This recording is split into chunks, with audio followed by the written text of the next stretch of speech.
திருச்சிற்றம்பலம். அருட்பெரும் ஜோதி அருட்பெரும் ஜோதி தனிப்பெருங்கருணை அருட்பெரும் ஜோதி. எல்லா உயிர்களும் இன்புற்று வாழ்க. பக்தர் ஒருவர் விஷயமொன்றை ஒரு மாதிரியும் இன்னொருவர் அதையே வேறு மாதிரியும் சொல்லும்போது உண்மையை எவ்வாறு அறிவது என்ற கேள்வியை பகவான் ரமணரிடம் கேட்டார். அதற்கு மகரிஷி, ஒவ்வொருவரும் எங்கேயும் எப்போதும் தமது ஆன்மாவை மட்டுமே காண்கின்றனர். அவர்கள் எப்படி இருக்கின்றனரோ அதன்படியே உலகத்தையும் கடவுளையும் காண்கின்றனர் என்றார். நாயன்மாருள் ஒருவர் நமிநந்தி அடிகள் சிவ தரிசனத்திற்காக திருவாரூருக்கு சென்றார். அவர் சிவ தியான பலத்தால் தானே சிவரூபமாய் இருந்ததனால் அங்குள்ளோர் அனைவரையும் அவர் சிவஸ்வரூபமாகவே கண்டார்.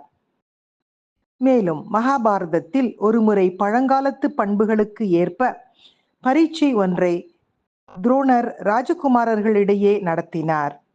கௌரவர்களுள் மூத்தவனான துரியோதனனை அழைத்த துரோணாச்சாரியார் இவ்வுலகில் தேடி பார்த்து நல்லவன் ஒருவனை கண்டுபிடித்து தம்மிடம் அழைத்து வரும்படி பணித்தார்.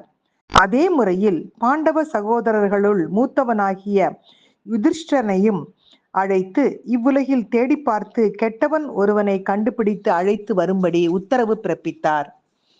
சில நாட்கள் கழித்து திரும்பி வந்த தர்மபுத்திரன் உலகிலுள்ளோர் ஒவ்வொருவரும் ஏதோ ஒரு நற்குணம் வாய்ந்தவரே என்றும் அதில் அவர் தன்னினும் சிறந்தவனே என்றும் கெட்டவர் ஒருவர் கூட இல்லை என்று துரோணரிடம் தெரிவித்தான். துரியோதனனோ உலகில் நல்லவர் எவருமே இல்லை, எல்லோரும் அயோக்கியர்கள் என்று தன்னுடைய அனுபவமாக துரோணரிடம் தெரிவித்தான். துரியோதனன், தர்மபுத்திரன் ஆகிய இருவருமே ஒரே ராஜ குடும்பத்தைச் சேர்ந்தவர்கள், ஒரே குருவிடம் பயின்றவர்கள்.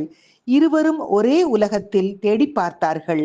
துரியோதனன் கண்ணுக்கு நல்லவன் யாருமே தென்படவில்லை. தர்மபுத்திரன் கண்ணுக்கு கெட்டவன் யாருமே தென்படவில்லை. மனதில் தீய எண்ணம் இருப்பவனுக்கு எங்கும் தீமையை காட்சி கொடுக்கின்றது. மனதில் நன்மை நிறைந்தவனுக்கு எங்கு பார்த்தாலும் நன்மையே தெரிகின்றது. நாம் எப்படியோ அப்படியேதான் பிறரையும் பார்க்கிறோம் என்று பகவான் ரமணர் சொல்லி முடித்தார். இதை இன்றைய சிந்தனையாக்கி மகிழ்வோடு காலை வணக்கம் சொல்வது உங்கள் அழகம்மை சுவாமிநாதன். Happy morning.